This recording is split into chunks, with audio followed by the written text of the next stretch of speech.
We've made it to day 8 of the 8 Days to Heartiness. Which is a summary of the 8 weeks to Heartiness, which is an absolute directions of how to do the 12 weeks to Heartiness. Very well put. This has all been like peeling an onion. Literally since we started 11 years ago, we have been peeling back an onion.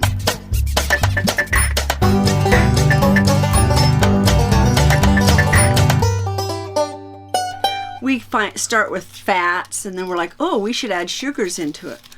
Oh, what do you mean this causes cancer? Oh, what do you mean that I should be doing something with beans? There's a way to cook beans? I didn't know that.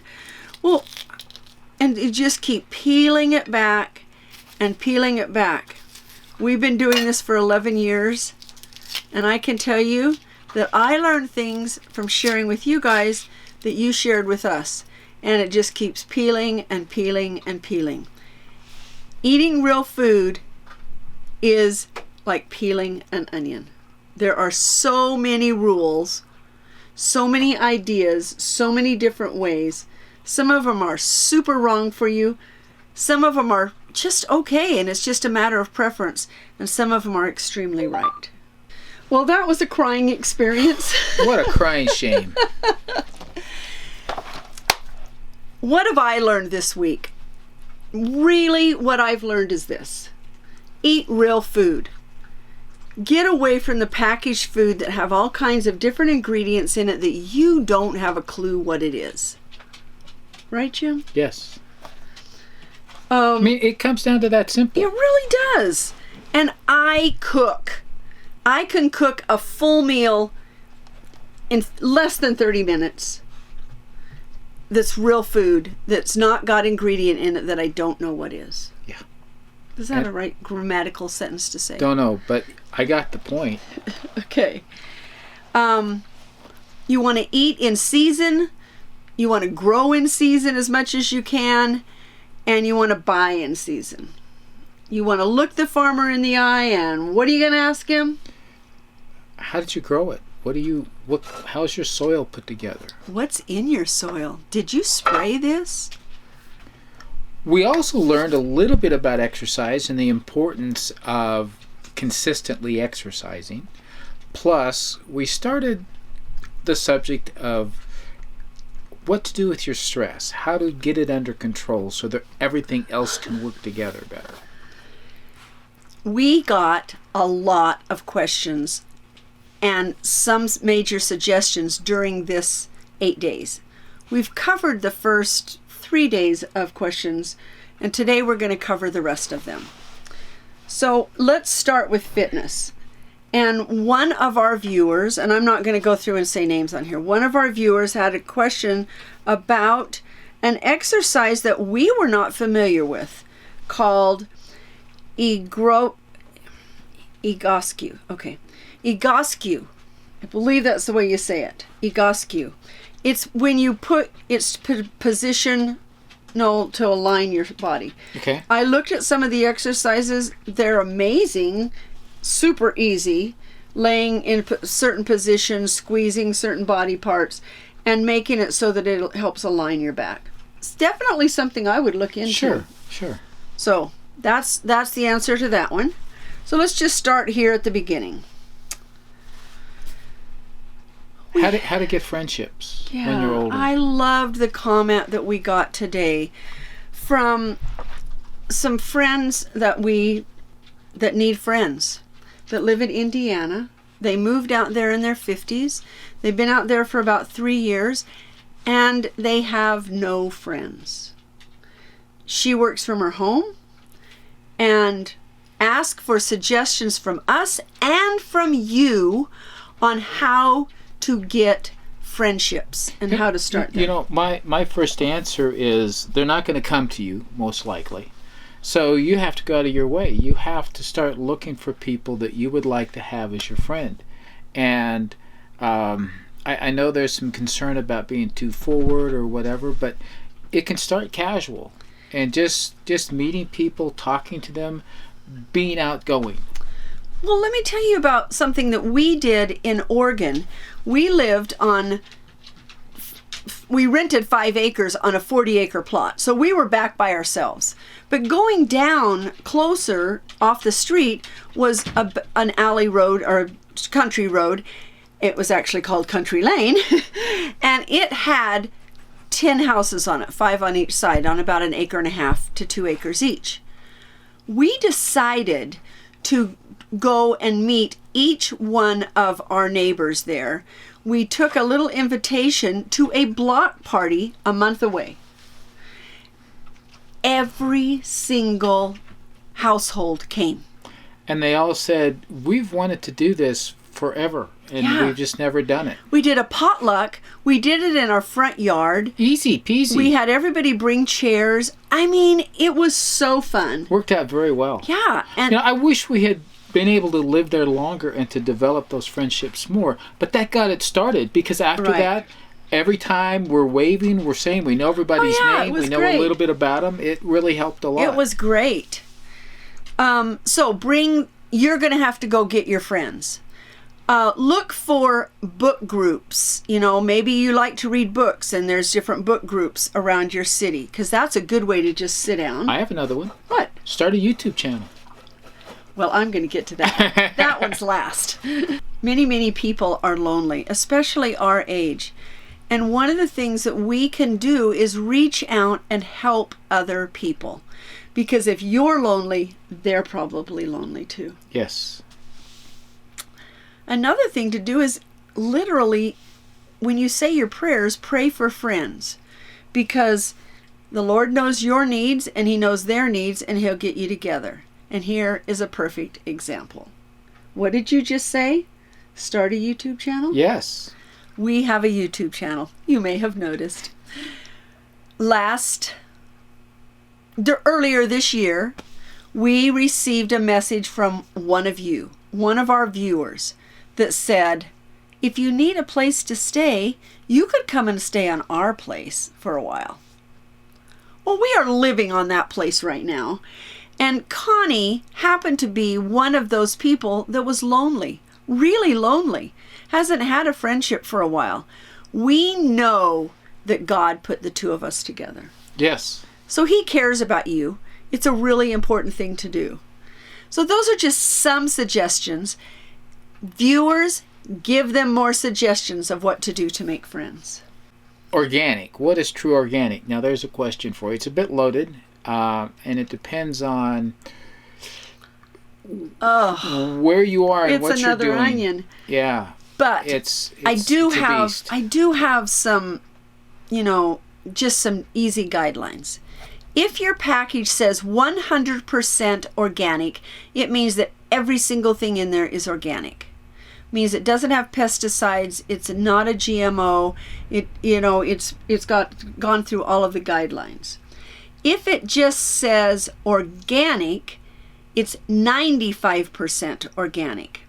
If it says organic ingredients, it's 70% organic. Isn't that an interesting thing to learn about? So you got to look past the organic word. What else are they saying? In 2014, the USDA, they took samples of 7,000 different foods. 3/4 of them had heavy pesticides in them. So the other thing that I learned about in researching this, and remember... Now, those weren't organic foods. No. Oh, okay. It was just foods. Okay.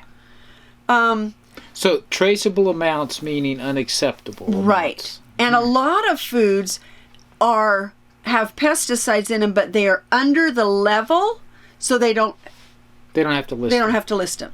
So, and that might mean in a serving, it's under the level. 2 servings, it's over. If you eat more, you may exceed. I don't want any level. I understand. But I'm just saying that that's what happens. And then as far as animals, there is nothing in taking care of your animal in a humane way that means it's organic. So a company can qualify for organic if they let their animal out a little bit. They can have the chopped off beaks. They can even be in a CAFO if they feed them all organic food.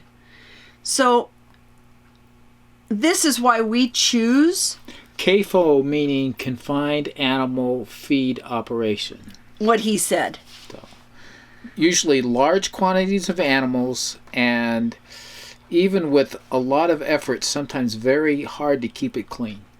Right. And certainly humanely can be an issue. I mean, I know a lot of them try to give them space outside.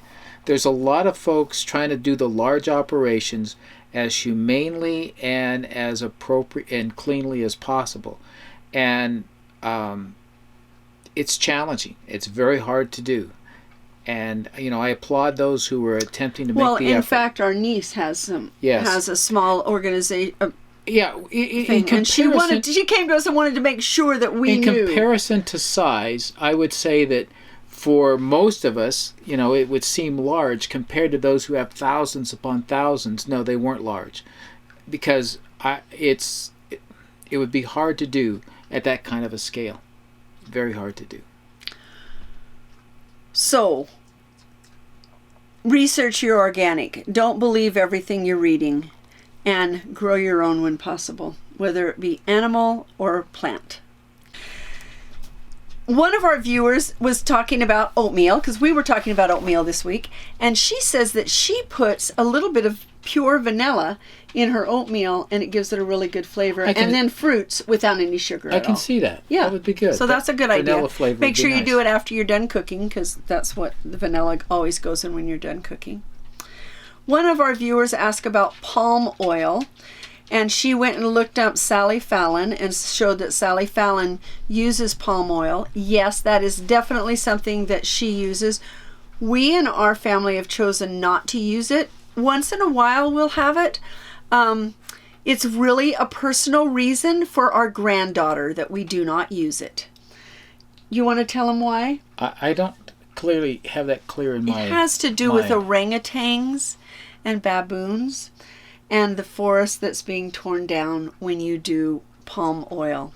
And so she won't eat any cookies that have it in it or anything like that. So out of respect to her, and we haven't done all the research on it. So if you do research and you're comfortable using palm oil, please feel free to use it. What we're saying is the desires and wants of a granddaughter trumps a lot of rules. That's right. So, our little granddaughter, we don't use it. Pink salt. People want to know what pink salt is. Salt that's pink. But not pink Himalayan salt. Pink salt is your sodium nitrate. And it's used for... Curing. Thank you. Curing the meats and making them processed so that they can be stored longer. One of our viewers asked a question that completely stumped me. I'm like, what? It was, how do you cook your beans so that you don't have the lectin in them?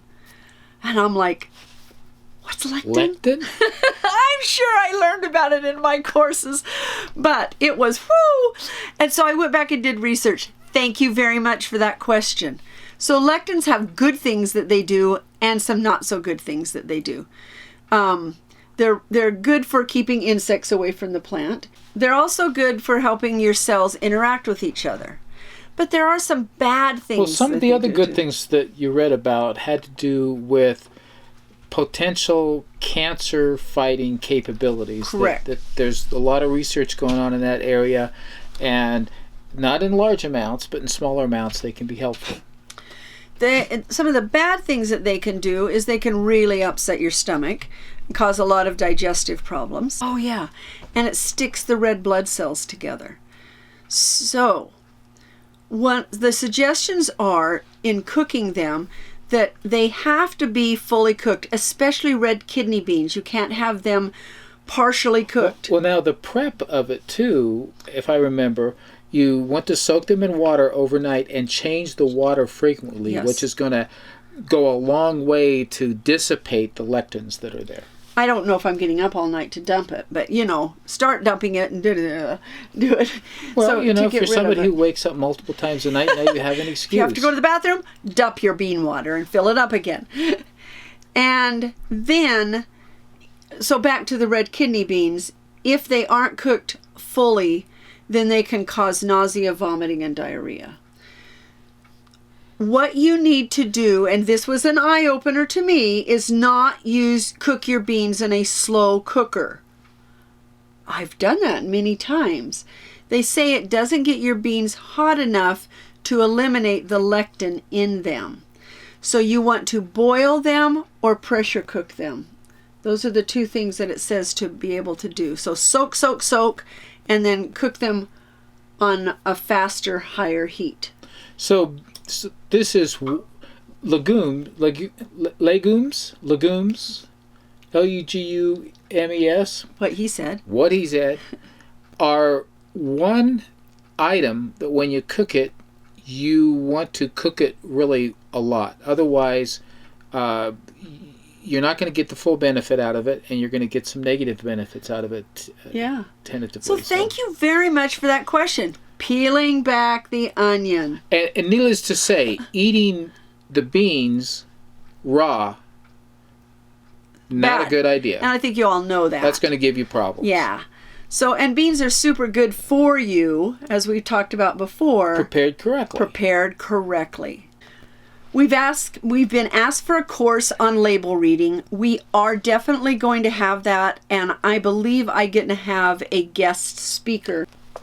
And that is the author of the book Pantry Principle, which is Mira Desi. She lives in Texas, so we'll have to do a video, split the screen, do it that way. But she has offered to do that. Give me a little time to put that together. One of our viewers, whom we love and adore, said that she's still confused on fats. Welcome to our life. Of the many topics that have to do with nutrition, fats is definitely the most complicated, because there are fats that you should eat and there are fats you should avoid, and there are ways to handle them that you should do and ways you should not handle them, and the list is huge. Are you going to do anything to help elaborate on fats? Is that like in the course you're going to go into more depth? Oh. You're going to do that? Yes?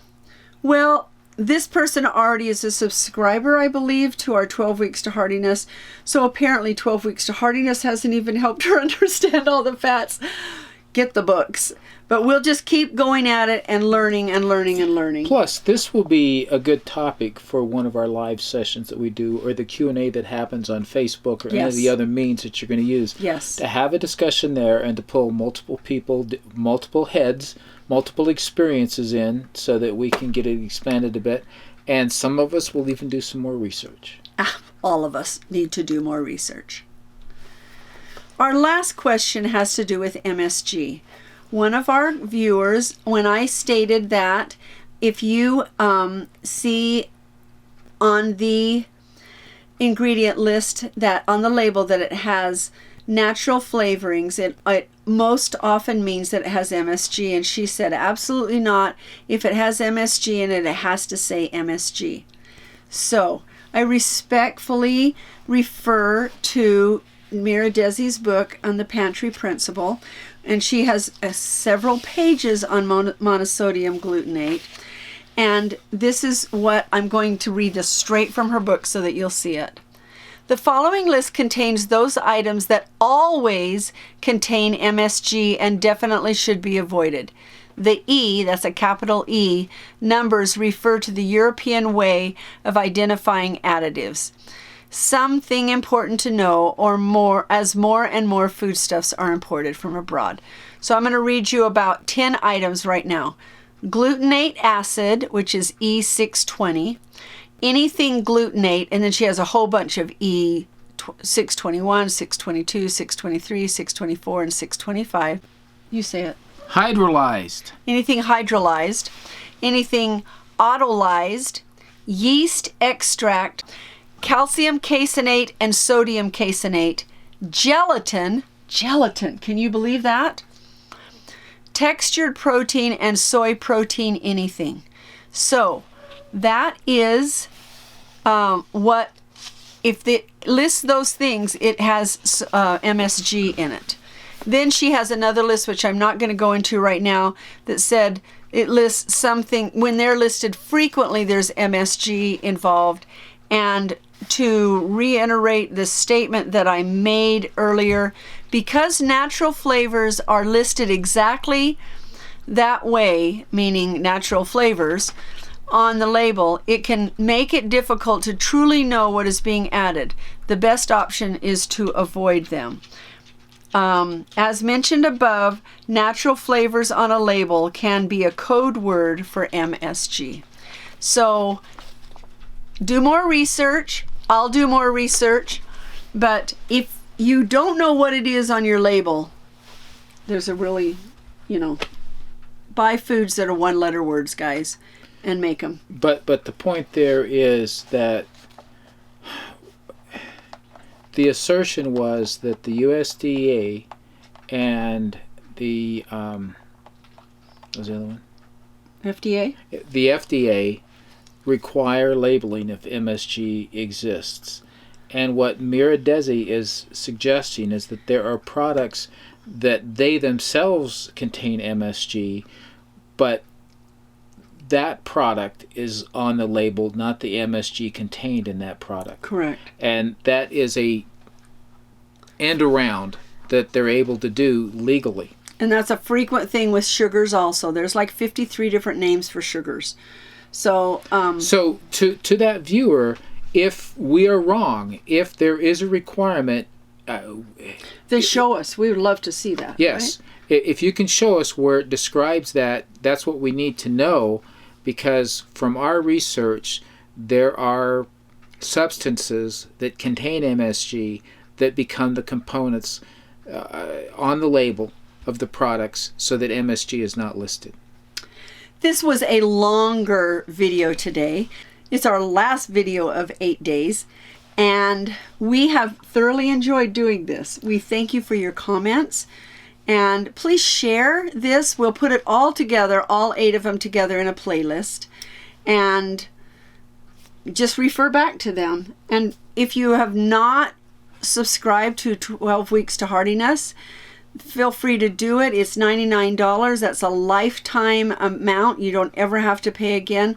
And when new course corrections come out, like the 8 weeks, you will automatically get those. New research comes out, information like that. We come up with new videos, enhancements, recipes. There's going to be ongoing information. Yes, and for those of you who don't know it, the 8 weeks or the 12 Weeks to Heartiness includes 60 recipes, 5 recipes for each week. I am going to change a couple of those out because I wasn't pleased with a couple of them, so I'm going to make them better, new and improved. And we will also have new and improved exercises. Right? Absolutely. Thank you for everything that you've done, for helping us, and hopefully we've been of some help to you. Take care. Bye-bye.